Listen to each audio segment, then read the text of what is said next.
is the Vice President now? And yung scheduled trips niya po sa Kuwait, will that push through this August 8, if I'm not mistaken?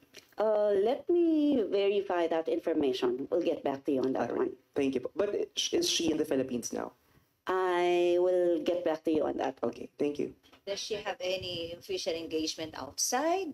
Is she just here? How is she po? Okay, for today, Kasi, specifically for today, we'll see, we'll Hindi see. na siya nasisilayan. Oo nga, sige.